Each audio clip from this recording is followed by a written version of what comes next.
Zo sprihodnú programu školáre Keresturskej osnovnej školy i gymnázii Petro Kuzmiak dneška označili Deň Sviatoho Sávy, začatníka serbskej štredňovikovnej literatúry i zaštitníka prosvitných ustanovoch. Školáre z tej nahody čitali texty o ním i o jeho živote na serbskim, ale i na ruskim jaziku. Jak još mladi človek žadal postati slavnim, kad se preto odlučio rušiti do Šveta.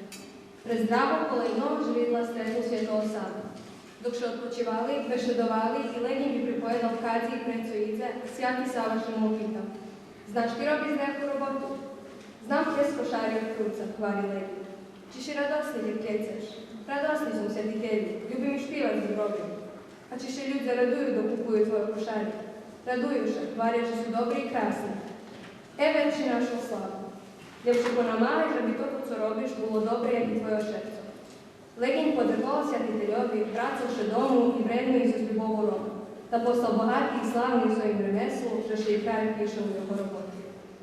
Popri školároch i nastavného kadru na programi bol prisutný i pároch Keresturský otec Vladislav Varga.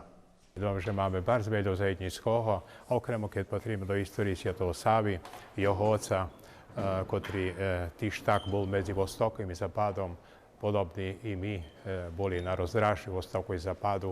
Mi pošli na jedan Bog, voli na drugi, ali sme zašli jedni, tak poviem, jeden národ, duchovný i pred Bohom sme všetky bratia i sestry. Radujem sa, že môžeme byť dneška v jedno.